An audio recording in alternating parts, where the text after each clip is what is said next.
Say thanks. People bring value to you every single day. Not saying thanks is like not feeding the goose that lays the golden eggs. Part of your ritual, part of your advocate process and your service matrix has to be in how you and your team pay tribute when somebody brings value to your business. Now let me come back here to Steve and Ryan. Ryan is now a client. I have got to put you into my advocate process. Now, this is a bare minimum of 4 steps, 4 things that happen in the first 30 days that you're a client to validate that you did the right thing, to contrast that this is a much preferred option, and to fast-track myself to referability. So you're at an advocate status. You're at your highest level of referability in those first 30 days because the relationship is so fresh and familiar.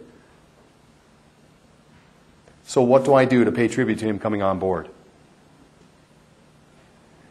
Now, I want to tell you about the origins of this for me in terms of why I got so hooked on this concept. I got to tell you something.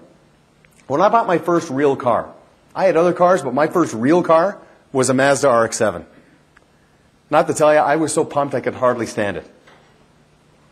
The guy handed me the keys, I ripped them out of his hands. I literally ran to my car. I got one leg into my new car. And he called my name. He said, Duncan. I looked over. He took a picture of me. I'm thinking, freak, what are you doing? Like, that doesn't happen every day, right? Like, whatever. You got a little collection back there, whatever. I drive away, break a bunch of laws, off I go.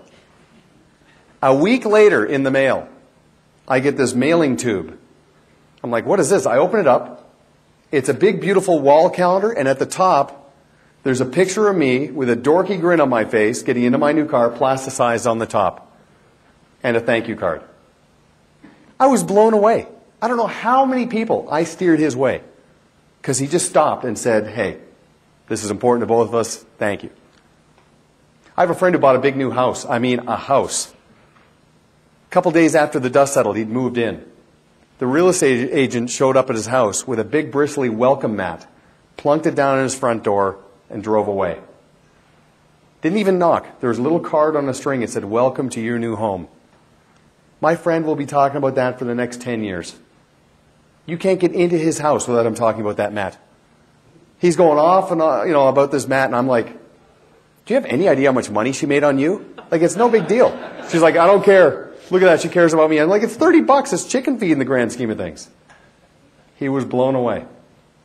Here's my question. Client comes on board with you. They empower you with $712,000 of their money to manage. And they walk away. One of the biggest decisions they've made in a long time. What do they have to show for that? A prospectus. Woo! That is one of the most anticlimactic things. What is your process? What is your process to fast track him to advocate status? 4 steps.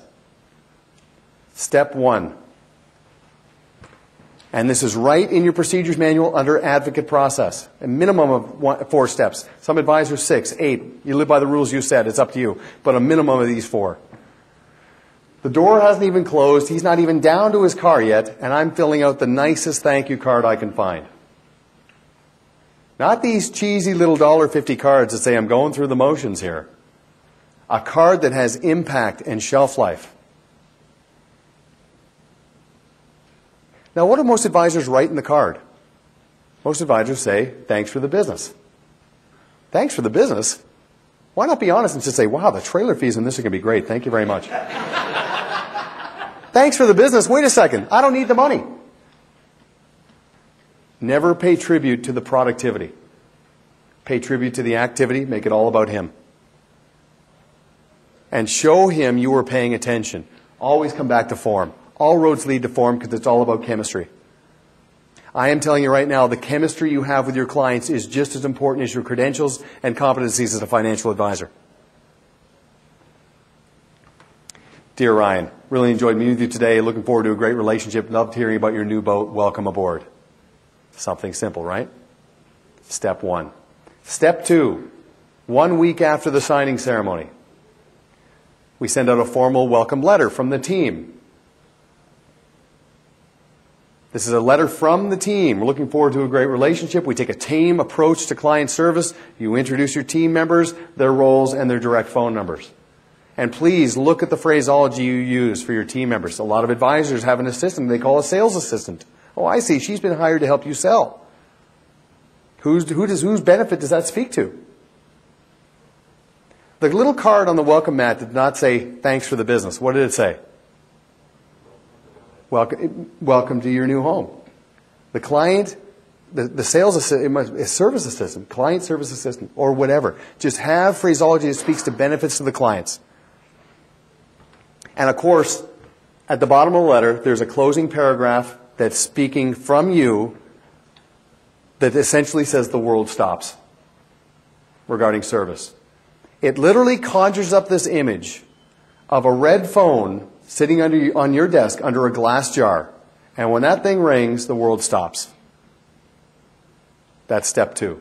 And this is, as I said, in your procedures manual under the advocate process.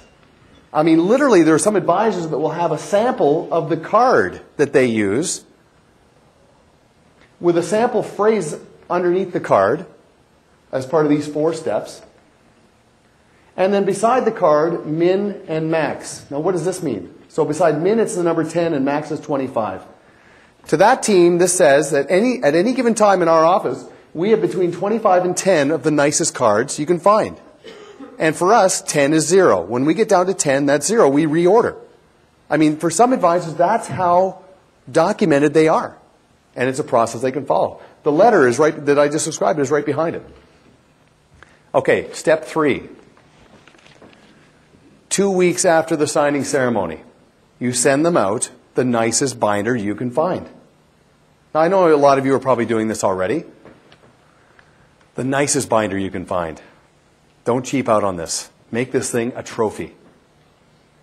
Buy a leather-bound binder. It feels good. It smells good. It might cost you $20. But when they get it, it makes a statement. Now, during your meeting when the client is on board, you're explaining the binder. You're explaining what goes in it. Some advisors would say, well, why don't I just give it to him when he leaves? You've got so much that you need to do to make that binder complete and up to the minute, and it has so much more impact when you send it 2 weeks later. It rejuvenates and brings it back in terms of familiarity. You have to keep stirring the pot. You've heard the old saying that absence makes the heart grow fungus, right? I got to keep stirring the pot, just keeping you thinking about me in a favorable way. By sending it out to you, breathes life back into the familiarity.